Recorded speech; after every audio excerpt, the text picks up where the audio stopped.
Well, the Presidential Committee on the Acceleration of Compressed Natural Gas Initiative says the federal government plans to convert 1 million vehicles to start using compressed natural gas to contribute to a cleaner environment and reduce Nigeria's dependence on fossil fuel. According to the committee, the move is part of government's promise to fully provide relief on the cost of living and high cost of transportation occasioned by the removal of subsidy on petrol. The presidential CNG initiative is a component of the palliative intervention of President Bola Tinubu's administration in the transportation sector.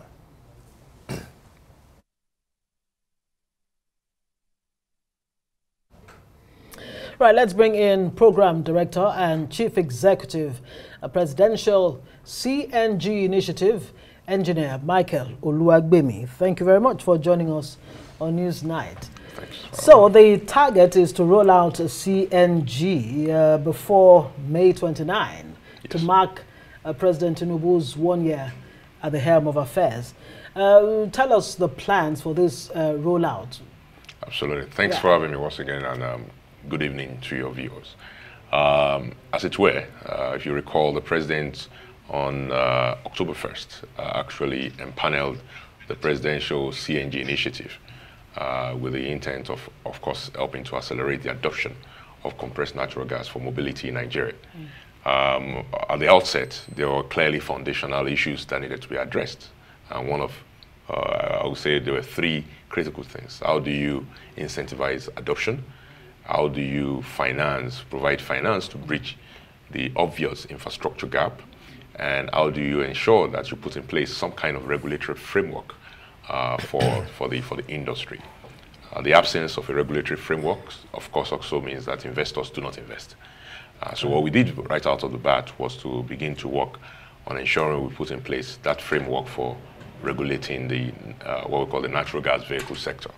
And that led, within a 3-month period, in the month of March, a sign-off on 80 regulations for natural gas vehicle conversions, as well as utilization in Nigeria by the Standards Organization of Nigeria, working with 22 other agencies and critical partners. That, of course, now means that you can now safely and confidently convert your car in Nigeria at an accredited workshop by a certified technician, and also utilizing the most reliable tools to do that under the framework of this regulation. It also means that the more than 1,000 conversion workshops Nigeria needs between now and 2027 to achieve that 1 million converted vehicle goal can now be set up by our private sector partners. In addition to that, we recognize that there are some fiscal incentives that needed to be put in place. For example, we recognize that today about 90% of the parts that you need, either be it for motor station, daughter station, conversion centers, refueling stations, as the case may be, are not obtainable in Nigeria. So you're importing this equipment. So what we did was we worked with the presidency, and Mr. President signed off upon request by the Minister of Finance, duty waivers as well as VAT waiver on the CNG sector generally, inclusive of EV sector in December 2023. And we worked very hard also to bring investors off the sideline. We had our first investor forum, several stakeholder engagement sessions. And since then, about $50 million of investors' money has already gone into the sector between December and today, which is quite significant. As we speak, more than 100 companies have applied for different sites to open daughter stations, motor stations, conversion centers with the NMPDRA, the authority that regulates and permits the sector. That tells you that there's an uptick in interest by investors to invest in there. Well, I think no doubt by now, the good thing you're here, because we need to keep talking about this and see it, feel it, because the information that should go out there will help a whole lot faster about security, because when you open your boot, your trunk, and you see that cylinder there, the man who's keeping watch in some places knowing full well that you can't take cylinders because of the bad guys into some offices. How does he know that that's a CNG powered vehicle? So that's another aspect. And just the way the EVs came to Europe and America, some of the key problems initially were how to charge, but now people can easily charge in their homes. So how are you making sure that we have more points at the end of the day, for those who will be, traveling across our roads in the country, how are you ensuring that these refilling stations for these CNG-powered vehicles are taken care of? Absolutely. So on the first question is a question of sensitization. CNG is not LPG. So the gas you should be afraid of is the one that is LPG, which is a derivative of crude oil refining. CNG, on the other hand, is a product of natural gas exploration. And natural gas, of course, components being primarily methane and ethane, is different from LPG, which is primarily propane and butane. And it's lighter than air. It's concealed in a purely extruded cylinder that doesn't have joints, that is bulletproof. And as soon as, if there's any leakages, it dissipates into the air, so it cannot really sustain an explosion. Its flash point is over 250 degrees as opposed to LPG. And so the LPG settles, CNG dissipates. So there's so many properties that make you CNG different I've heard some people say, from LPG.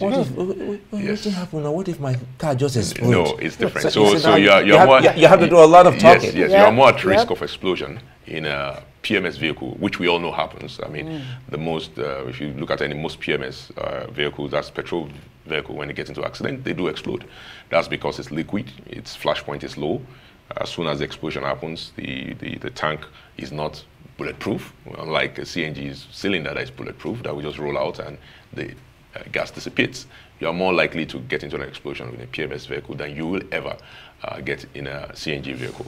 And so there's a whole world of difference. And yes, forums like this allows me to point out those differences and to say that CNG is cleaner, it's cheaper, it's safer, and it's more reliable. You will not be going to your auto vehicle technician once every 60 days for oil change. Once you start using a CNG vehicle, it burns cleaner, 40% less tailpipe emission.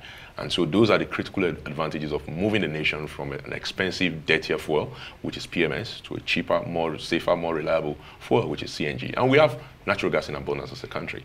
We are the largest gas reserves in Africa, but we also are the second biggest waster of gas in the world, ranking after Russia and flaring. So we should turn our natural and God-given resource to an advantage.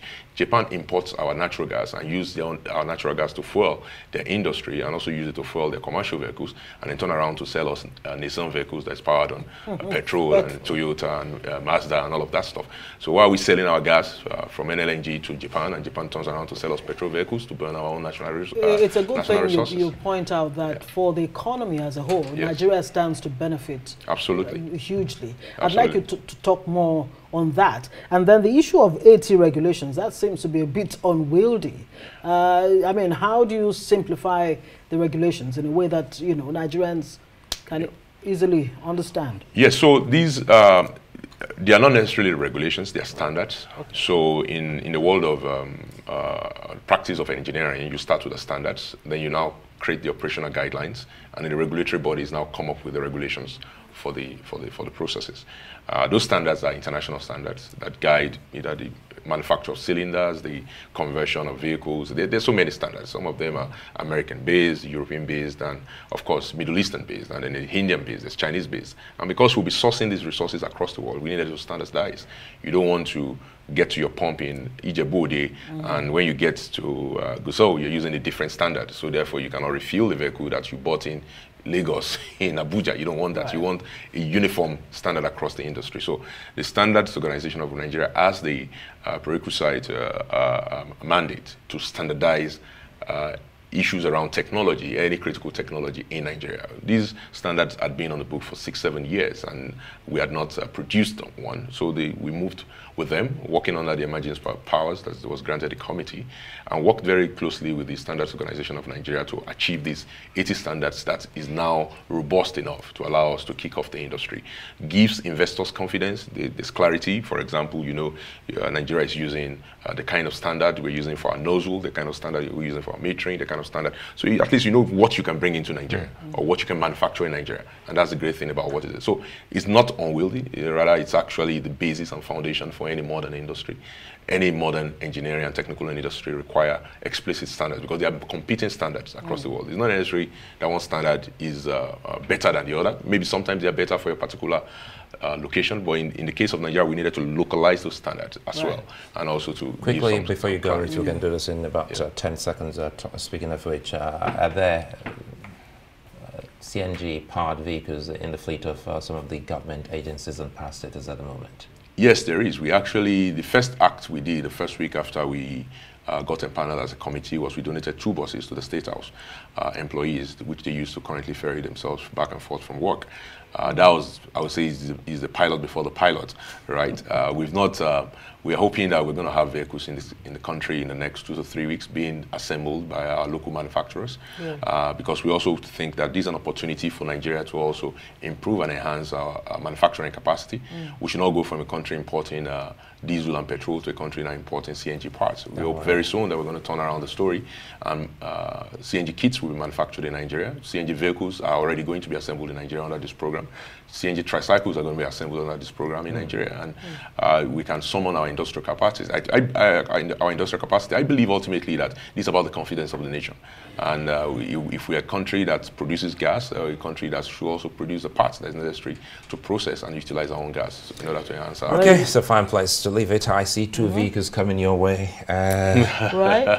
CNG. Is that you? Okay. Okay. All right. Honestly, I think this is pure, it's safe. No explosion. I think time to give it a try. Well, Michael Oluwagbemi, thank you very much for coming on. Thank you. Program Director, CEO, Presidential CNG Initiative. Thank you for joining us. Thanks.